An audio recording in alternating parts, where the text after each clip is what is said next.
जगदलपुर से निकल के आ गया हूँ। ये भैया ने लिफ्ट दिया है वहाँ से, और वहाँ से अभी मेन रोड पे आ गया हूँ। ये रोड सीधा रायपुर जाती है और मैं जा रहा हूँ अभी केसकाल। लो भैया, ट्रक वाले से लिफ्ट मांगी थी तो उसने रोक लिया है, सामने में खड़ा है ट्रक में, दौड़ के जा रहा हूँ यहाँ से।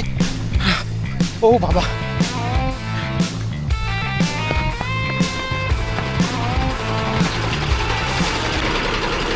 किधर तक जा रहे हो भैया? मैं ये जो केसकाल तक जाऊँगा। ये भैया हैं जिन्होंने लिफ्ट दी है। नाम क्या भैया आपका? राजेंद्र विश्वकर्मा। राजेंद्र विश्वकर्मा नाम है भैया का। बहुत मुश्किल था भाई ये ट्रक में चढ़ना। खाना वाना सब इसी में बनाते हो क्या? तो आपके साथ में आपका जो को पैसेंजर है वो कहाँ है? जैसे साथ में रहता हूँ, नहीं है? अच्छा, अकेले ही खाना बनाते हो, अकेले रहते हो? हैं?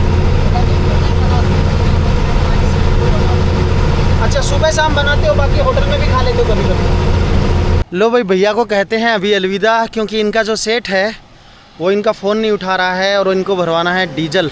और जब सेठ पेमेंट करेगा उसके बाद ही भरा पाएंगे डीजल। नहीं क्या भैया? ठीक है। इनको पेट्रोल पंप में रुकना है, करीबन इनको 2 घंटा जैसा लग जाएगा। और मुझे लगता है कि मुझे निकल जाना चाहिए और दूसरी गाड़ी यहाँ से ले लेनी चाहिए। ठीक है, पेट्रोल पंप के सामने खड़ा हूँ और लिफ्ट प्लीज़ का बोर्ड मैंने हाथ में रखा है। और मेरे सामने है एक बोर्ड, कोंडागांव है 21 किलोमीटर, नारायणपुर है 75 किलोमीटर और कांकेर है 106 किलोमीटर। देखते हैं कोई लिफ्ट देता है या क्या होता है। लो भाई, एक नई चमचमाती हुई गाड़ी ने लिफ्ट दे दिया है और ये भैया हैं। नाम क्या है भैया आपका? हम जा रहे हैं केसकाल की तरफ, और जो पीछे में ट्रक वाले ने जो लिफ्ट दी थी उसके ट्रक में शायद या तो कोई प्रॉब्लम हो गया था, तो वो भैया बोल रहे हैं कि मुझे सेठ को फ़ोन करना पड़ेगा और वो जब मेरे को पेमेंट करेंगे उसके बाद ही मैं आगे चल पाऊँगा। उनका पता नहीं क्या सिस्टम था, मुझे समझ में नहीं आया। फिर भी उन्होंने 20 से 25 किलोमीटर की राइड मुझे दे दी थी साथ में। अब भैया आप कहाँ तक जा रहे हैं? धमतरी तक जा रहे हैं। ओ भाई साहब, बहुत ही लंबी राइड है, पर मुझे धमतरी नहीं जाना है, मुझे केसकाल तक जाना है। केसकाल में घूमूंगा फिरूंगा, उसके बाद मैं आगे की जर्नी करूंगा। भैया जा रहे हैं धमतरी और ये गाड़ी डिलीवर करने के लिए जा रहे हैं। और इनकी गाड़ी है XL6। दिखने में कुछ अर्टिगा जैसी दिखती है, पर इस गाड़ी में मैं पहली बार बैठा हूँ। बहुत ही अच्छी गाड़ी है, स्मूथ गाड़ी है, एकदम ज़ोरदार चल रही है। पता नहीं है नई है इसकी वजह से मुझे ऐसा लग रहा है, या फिर ये ऐसी ही चलती है। और जिसके पास भी ये गाड़ी होगी उनको तो फुल एक्सपीरियंस होगा इसके बारे में। और भैया बोल रहे हैं कि ये गाड़ी है थोड़ा मतलब पर्सनल में आती है, थोड़ा सा VIP टाइप में, नहीं क्या? और जो अर्टिगा आती है वो टैक्सी में ज़्यादातर यूज़ होती है, जनरल लोग यूज करते हैं उसको। लो भाई, केसकाल पहुंच चुके हैं और मुझे खुद पता नहीं है कि केसकाल में मुझे उतरना कहाँ पे है, क्योंकि जानकारी कुछ भी नहीं है। यहाँ के लोकल से मुझे पूछना पड़ेगा और भैया भी कुछ इतना जानते नहीं हैं, तो यहीं पे उतर जाता हूँ। भैया को जाना है आगे धमतरी, और यहाँ उतरने के बाद आगे का सफ़र तय करता हूँ। ठीक है भैया, आपका बहुत बहुत धन्यवाद नई कार में मुझे लिफ्ट देने के लिए। ठीक है, और आपका नाम मैं फिर से भूल गया हूँ, फिर से बता। रेखू साहू। ठीक है भैया, कहाँ के रहने वाले हो आप? धमतरी के रहने वाले हो। ठीक है भैया, धन्यवाद आप। तो भाई, लोकल लोगों से पता किया हूँ कि यहाँ से रास्ता ये जो है ये टाटा मारी जाता है और तकरीबन 1 से 1.5 किलोमीटर है। और निकलते हैं यहाँ से। भाई साहब, सुबह के 9:30 बजे हैं, फिर भी धूप एकदम धीरे धीरे बढ़ रहा है और लगता है पैदल चलने की अब आदत छूट गई है मेरी। धीरे धीरे चल तो रहा हूँ, पर देखता हूँ अगर कोई लिफ्ट वाला मिल जाता है तो जल्दी पहुँच जाऊँगा।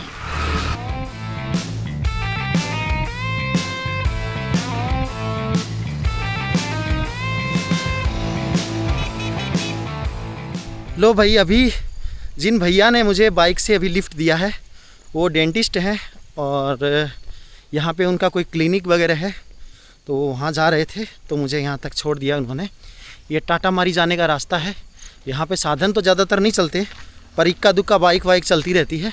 अगर कोई साधन मिल जाएगा तो ठीक है, अगर नहीं मिलेगा तो जय सिया राम, चलेंगे अकेले अकेले। काफ़ी देर से चलते चलते जा रहा हूँ ऊपर, बहुत ज़्यादा चढ़ाई है यहाँ पे और साधन का कोई नामो निशान नहीं है। चारों तरफ जंगल है और एक पतली सी रोड है, वो आप मेरे पीछे में देख रहे हैं। वहाँ पे पता नहीं कैमरे में आपको दिख रहा होगा कि नहीं दिख रहा होगा, पर बहुत गहराई है वहाँ पे। वहाँ से यहाँ तक चढ़ के आया हूँ, पूरा हालत ख़राब हो गया, एकदम पसीना पसीना हो गया हूँ पूरा। वहाँ पे बहुत ज़्यादा गहराई है और यहाँ बहुत ज़्यादा ऊंचाई है जहाँ मैं खड़ा हूँ। ओ भाई साहब, एक चढ़ाई ख़त्म नहीं हुई और दूसरी चढ़ाई मुझे सामने में दिखाई दे रही है। गूगल मैप में मैं सर्च करके देखिए हूँ 1.3 किलोमीटर बता रहा था और करीबन 300 मीटर जैसा मैं चढ़ाई चढ़े हूँ। तो मान लो 1 किलोमीटर जैसा और अभी बाकी पड़ा है। और ये तारीख तो हमेशा याद रहेगी, बहुत थक गया हूँ। आज दिनांक है 21/6/2026 और दिन है रविवार। फिर भी यहाँ पे कोई भी भीड़ भाड़ नज़र नहीं आ रही है। संडे के दिन तो थोड़ा भीड़ होना चाहिए था, टूरिस्ट लोग आते होंगे ना संडे के दिन। तो ये देखो पूरा खाली है। वो भी आगे एक चढ़ाई और है। बोलो क्या चार्जर रहेगा टिकट का?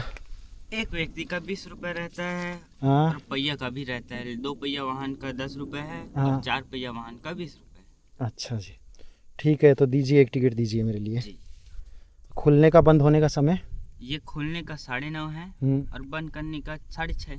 अच्छा, यहाँ से कितना दूर और आगे जाना है? यहाँ से 400 मीटर है बस। 400 मीटर। चलिए ठीक है, धन्यवाद भाई। आगे बढ़ रहा हूँ यहाँ से और जानकारी मिला है कि आगे में खाने पीने की सारी चीज़ें आपको अवेलेबल हो जाती है, वो भी कम से कम प्राइस में।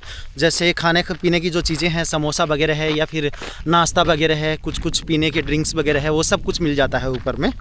और यही भैया लोग बता रहे थे मुझे जो टिकट दिए हैं। और यहाँ से करीबन 400 मीटर जैसा और पड़ा है आगे। यहाँ पे देखो पीछे में कोई छोटा सा अपना दुकान बनाने जा रहा है यहाँ पे। और जस्ट ये जो है ना टाटामारी वन विभाग के स्काल, इसके जस्ट सामने। लो भाई, रड़ते पड़ते पहुँच गया हूँ टाटामारी। और ये इसका मेन गेट है पीछे में और सामने में कुछ स्टॉल वगैरह हैं वहाँ पे और अंदर में। और कुछ खाते पीते हैं, सुबह से कुछ भी खाए नहीं है। और फिर चलते हैं आगे, घूमते हैं इधर। लो भाई, यहाँ से चाय नाश्ता सब कुछ हो चुका है और यहाँ से निकलते हैं अब व्यू देखने के लिए, फ़ोटो खिंचवाने के लिए है ये। ओ भाई साहब, अच्छा है।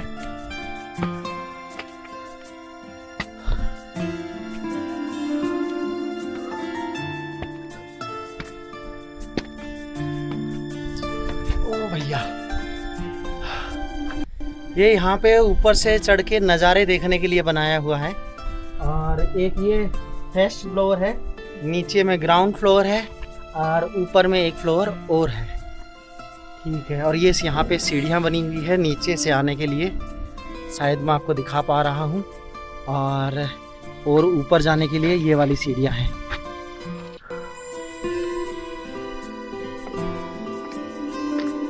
भाई साहब, यहाँ पे तो प्रॉपर एक कमरा बना हुआ है, ये देखिए। खिड़कियां वगैरह सब कुछ है। वाव, कितना शानदार नज़ारा है।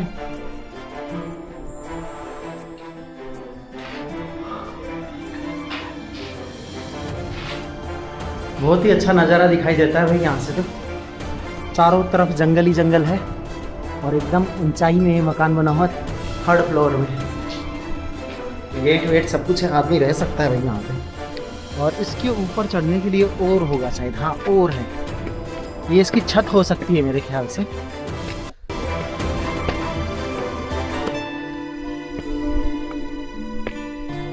ये इसकी छत है भाई, ये देखिए।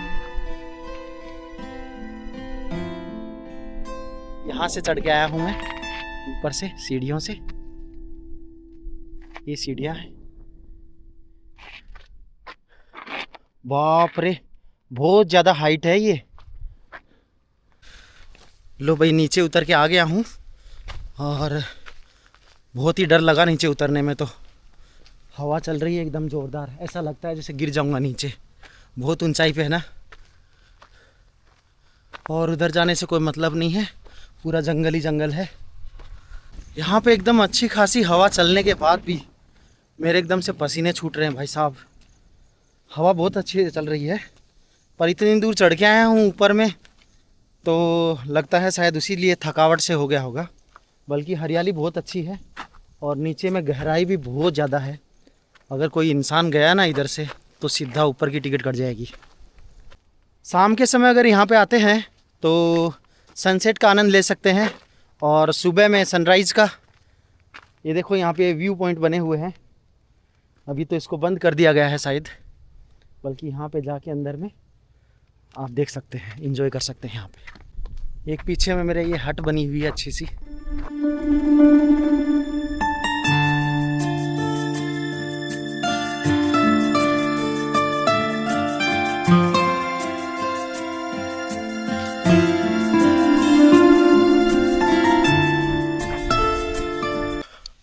ये है भाई, जहाँ देखो वहाँ पे फूल पौधे पेड़ जंगल सब यही है टाटा मारी में। ये टाटा मारी का गेट है, एंट्री गेट। और ये यहाँ पे है रिजोर्ट, जहाँ पे आप धन दे के रुक सकते हैं और इसमें रुकने का धन लगेगा आपका 3000 रुपया पर नाइट। ये देखो मकान तो बहुत सुंदर सुंदर बने हुए हैं। नाम लिखा है कुए मारी, बेड मामारी और माझीनगढ़, बाबनी मारी, ऐसे कुछ करके नाम लिखे हुए हैं। सबके नाम दिए गए हैं अलग अलग। है भाई, सनसेट का व्यू देखने के लिए पॉइंट बनाया गया है यहाँ पे, जहाँ पे कुछ लोग आते हैं और सनसेट का व्यू देखते हैं। और चारों तरफ हरियाली हरियाली है और सामने में है रिजोर्ट, वहाँ पे आप रुक सकते हो। और मैं खड़ा हूँ आपके सामने में और कुछ लोग भाई लोग मिल गए हैं यहाँ पे। ये लो।